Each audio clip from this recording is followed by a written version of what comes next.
January of 1994, Misty and her brothers went to sleep for the night.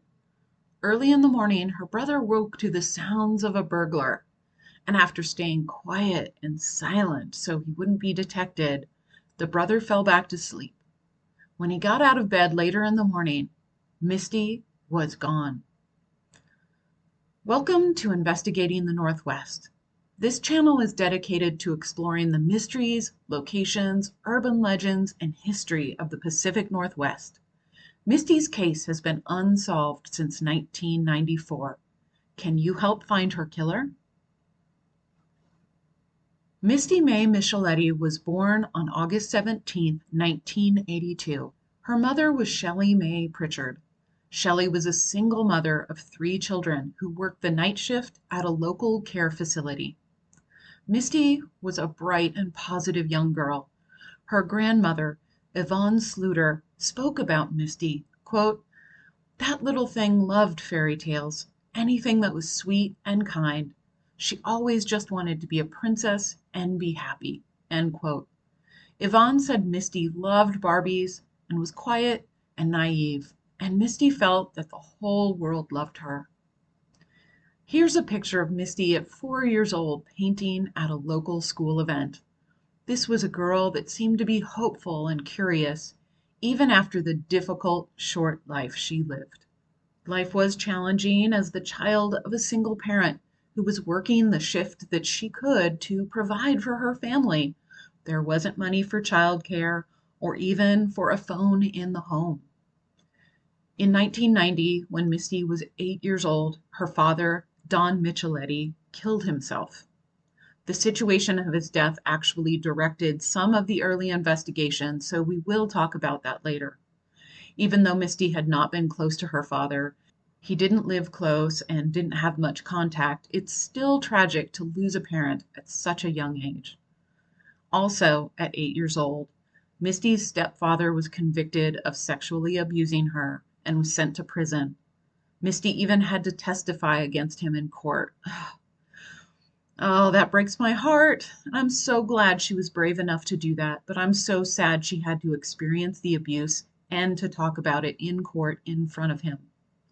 Misty had gone through so much in her young life, and her family said she still remained positive, with a bright imagination, believing that she could still be a happy princess. At the time of her disappearance, Misty was a 5th grader at Martin Luther King Elementary School. Misty was 11 years old when she vanished from her Vancouver apartment on January 15, 1994. The apartment was located at 2212 Carlson Road. On the night of her disappearance, Misty was home alone with her 2 brothers while her mother was at work. Police stated that Misty and her mother had had a heavy argument about Misty's bedtime right before Shelley left for work. Shelley left for her shift around 10 p.m. on Friday, January 14th, leaving Misty and her 2 half-brothers alone to sleep through the evening. Between 5 and 5:30 a.m., one of the brothers said he woke to see a man in the bedroom. The man was wearing dark pants and Adidas shoes and had very hairy arms. The boy was frightened, so he kept quiet and pretended to be asleep so the man wouldn't hurt him. The man rummaged through the house for about 5 minutes and left out a sliding glass door. This hairy man had allegedly entered the home through a bathroom window, police reported later, and the family said a large shoe print had been found in the bathtub. The brother was very frightened and pretended to be asleep, but eventually he did actually fall back to sleep. When he woke up around 8 a.m., he noticed Misty was gone. So he walked outside to a payphone and called his grandmother. Yvonne Sluter said she remembers waking up to a frantic call from her grandson around 8:30 a.m. He said, "Grandma, Misty's gone, and I heard somebody talking. Somebody has taken her," she recalled. So Shelley's shift must have been a fairly long one since she left at 10 p.m. and by 8:30 a.m. she was still not home. But this phone call is when the search for Misty begins. Family members immediately began a search and circulated about 500 flyers in the neighborhood.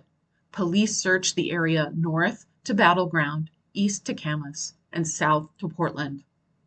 Although there was a massive search and Misty's brother reported a man had been in the home, police said they were treating it as a possible runaway situation. Vancouver Police Sergeant Bruce Hall said, quote, "We don't have anything to indicate this was an abduction, but we're keeping our mind open. We want to find her pretty bad," end quote. She'd had an argument with her mother, and her brothers didn't hear her yell or cry out as if someone was taking her, so the police initially felt she'd left the house under her own free will. The initial investigation wouldn't last long, because a tragic discovery was made the very next day. On Saturday, January 15th, Misty was discovered missing. But on Sunday, that very next afternoon, around 4 p.m., two fishermen found the girl's body in the Columbia River. She was found about a half-mile downriver of the I-205 bridge. She was about 5 miles from her home and found without her coat or shoes. It took only 1 day for the medical examiner to determine Misty's cause of death was drowning, and he also reported that, quote, "she had no other significant injuries," end quote. Also, her bare feet did not show any evidence that she had walked the 5 miles to the river without shoes. Initially, the ME said there were no signs of sexual assault, but as the investigation continued, 6 weeks later, the medical examiner said semen had been found in Misty's body. The discovery led to dozens of DNA tests in search of a suspect, but the tests didn't get investigators anywhere. There are many, many theories about what actually happened to Misty that evening.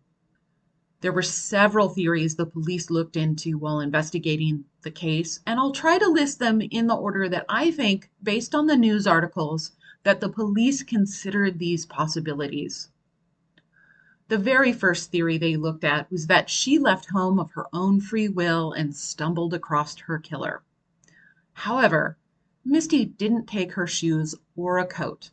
If she had left the house to cool off after her argument with her mother, she would have dressed for a walk outside in January. It's a Washington state, and it's very cold in January. And again, her bare feet were clean and undamaged when she was found. The second theory that the police considered was that Misty committed suicide. And believe it or not, police did consider suicide just as likely as abduction, since Misty's father had killed himself in 1990 by jumping off the I-205 bridge, and she was found in the water near the bridge. They felt she may have decided to do the same. However, with no damage to the bottom of her bare feet, police had entertained the idea that she had ridden a bike to the I-205 bridge and jumped off, but no bike was ever found near the bridge. As the weeks passed, police felt this scenario was much less likely and certainly ruled it out completely when the DNA was found in her body. Now we come to the third theory the police looked into, that she was abducted from her home by the hairy armed man. And I can't believe it was the third theory in line that they considered, especially after the break-in. However, the family said that when Misty got frightened, she got really quiet. This is not uncommon for children who have already been the victim of sexual abuse. So her family believes she could have been abducted without making any noise because she was just that scared. Family said they hadn't noticed anyone stalking Misty or the house in the time before the abduction, but it is quite possible that if Shelley left them alone regularly in the evening, that the killer knew she would be gone and the kids would be alone. The fourth theory has to do with Misty's stepfather. This is a theory I didn't see in the articles, but definitely came to my mind when reading about her case. It's not a stretch to believe that this man might have wanted to harm Misty for testifying against him. However, he was ruled out because he was in prison at the time of Misty's death. However, is there a possibility that the stepfather got someone else to do it in retaliation? Possibly. In the weeks right after her death, the police said that they hadn't actually interviewed him in prison. In the years that have passed, maybe they have. But right now, this is a possibility that hasn't officially been ruled out by any formal police statement. And the fifth theory is relatively new. Was Misty's abduction related to Rosie Tapia's disappearance and murder? Rosie disappeared in Salt Lake City, Utah on August 13th, 1995. This would be a year and a half after Misty was taken. Like Misty, Rosie was abducted from her room while she and her siblings slept. Her body was found in a nearby canal. An investigator said she had been sexually assaulted and drowned. It seems unlikely due to the distance between the two cities, but the cases are eerily similar, and they were only 1.5 years apart.